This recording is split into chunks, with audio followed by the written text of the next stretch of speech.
ఇంగ్లీష్‌లో మాట్లాడాలంటే భయమా? మీలాంటి వాళ్ళ కోసమే spoken English personal training classes వెంటనే జాయిన్ అవ్వండి. నమస్కారం.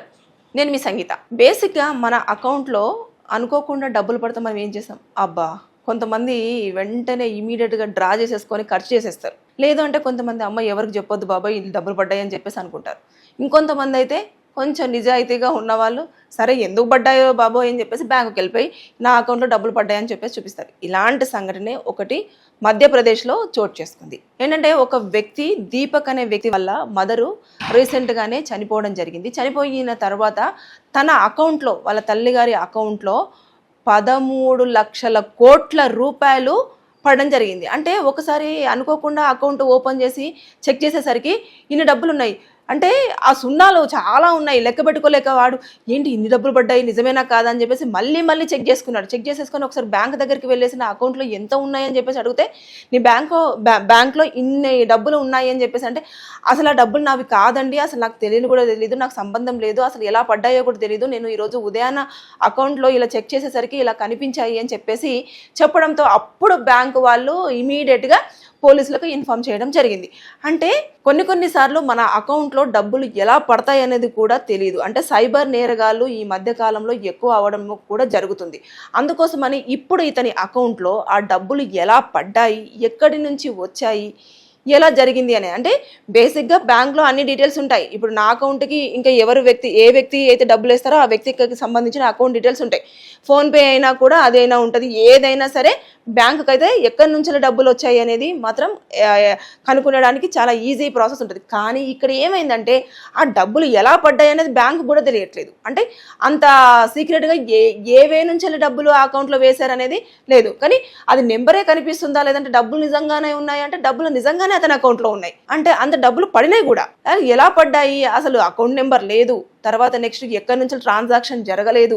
ఇవన్నీ కూడా చూస్తారు. అంటే ఇలాంటివి ఇంకెక్కడెక్కడ జరుగుతున్నాయి, ఎలా జరుగుతున్నాయి అనే దాని మీద దృష్టి కూడా సాధించారు. అంటే ఒక్కసారి ఇమాజిన్ అండి, 13,00,00,00,000 రూపాయల చిల్లర.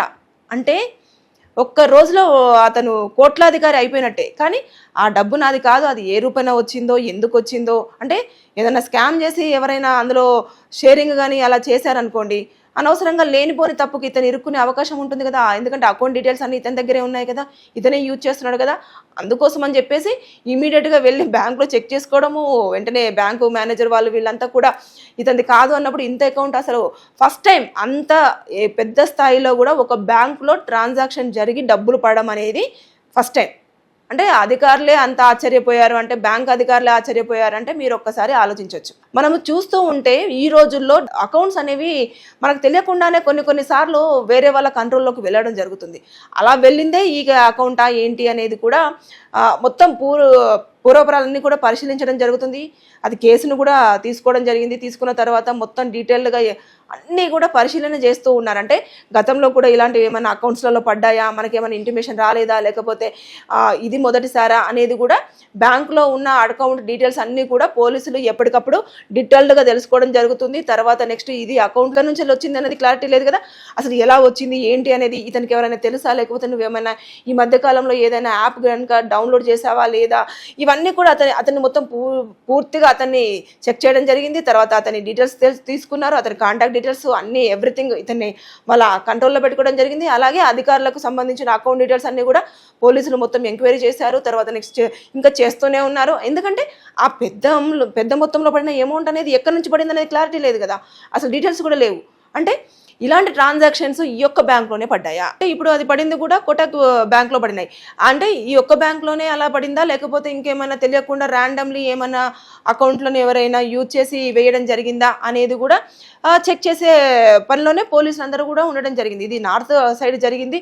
అంటే చూసుకుంటే మనం చూస్తూ ఉన్నాం కదా, చిన్న రూపాయి వస్తే కూడా సంతోషపడిపోకండి. అవి ఎక్కడి నుంచి అలా వచ్చాయి, ఎందుకు వచ్చాయి, అసలు మన అకౌంట్లో క్రెడిట్ అవ్వడానికి కారణం ఏంటి, మన అకౌంట్ డీటెయిల్స్ వాళ్ళ దగ్గర ఎందుకు ఉన్నాయి, ఇవన్నీ కూడా పూర్తి స్థాయిలో ఎంక్వైరీ చేయాల్సిన అంత అవసరం ఉంటుంది.